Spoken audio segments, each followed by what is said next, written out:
Hello everybody, and welcome once again to my French kitchen for another easy recipe. Today we're going to be making rhubarb and ginger upside down cake.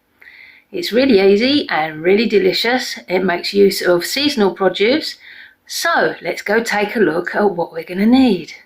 For today's recipe we need 200 grams of self-raising flour, 200 grams of Demerara sugar, 200 millilitres of Greek yoghurt, 100 grams of crystallised ginger, 2 medium eggs, 120 grams of butter and 300 grams of rhubarb. And you'll also need a pan that can be used on the hob and in the oven. If you don't have one, then you can do the first part in a frying pan and then transfer it into the cake tin for when it goes into the oven. So my first job is to finely chop the crystallised ginger. Oh,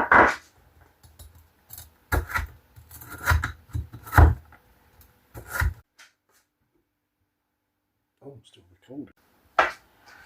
So put 20 grams of the butter into your frying pan or your oven proof pan, as I have here, and let that melt down. So while that's melting, I'll just put the oven on at 200 degrees Celsius.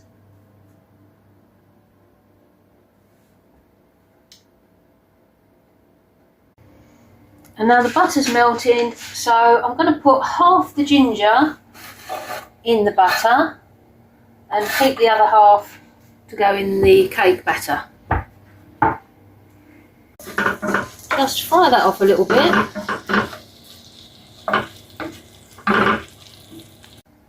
The ginger's been cooking for a couple of minutes, so now we add the rhubarb. Just let that soften a little bit.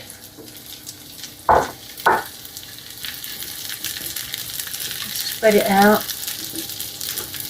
I cut the rhubarb into 1 to 2 centimetre pieces, depending on how thick each stem of rhubarb was. So 2 centimetres if it was a thin stem. If it was a bit thicker, then more like 1.5 or 1 centimetre. Just so it cooks evenly. And we just need to let that cook down for a little bit while we get the other ingredients ready.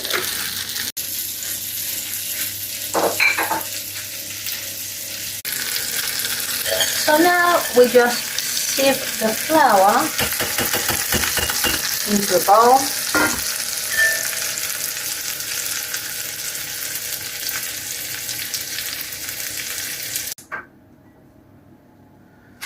So I'm adding half of the sugar to the rhubarb in the pan.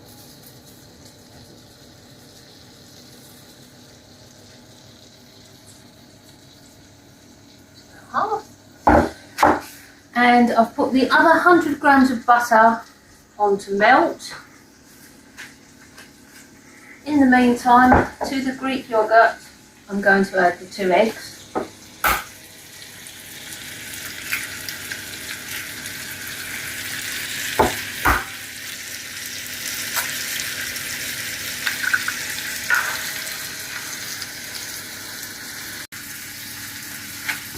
Just whisk those in.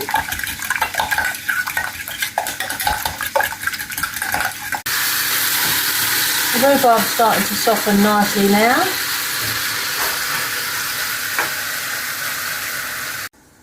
And then we put the rest of the sugar in with the yoghurt and the eggs. The other half of the crystallised ginger goes in.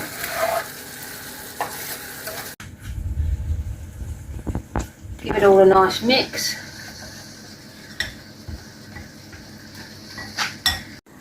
I'm going to turn off the rhubarb and the ginger now, and the butter's melted, so that can turn off too.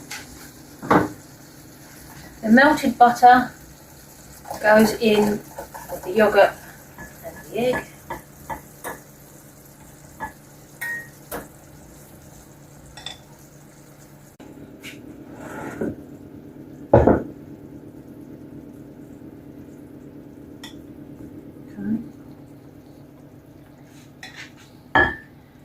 And now we add the wet ingredients into the flour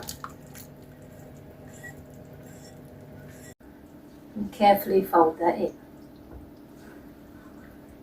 Try not to over mix it. It's kind of like a muffin mixture, so you just need to stir it in until it's completely combined and it makes a kind of batter. So the final step is to put the batter on top of the rhubarb and the ginger.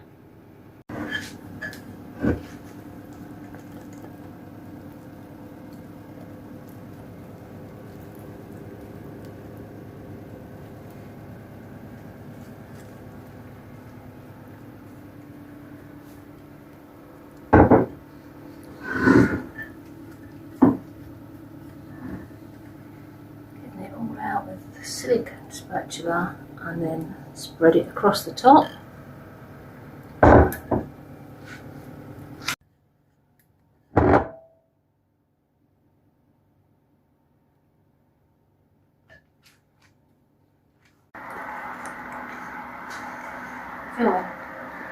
Now that goes in the oven for about half an hour. We'll check on it after 20 minutes and see how well it's doing. It might not need quite as long.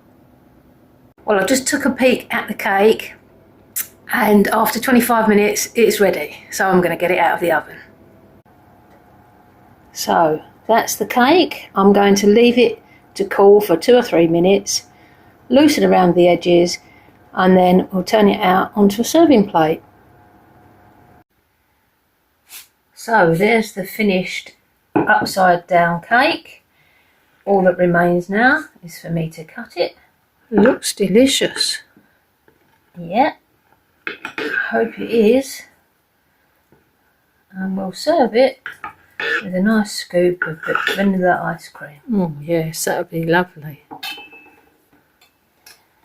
That all right for you, Mum? That's wonderful, thank you.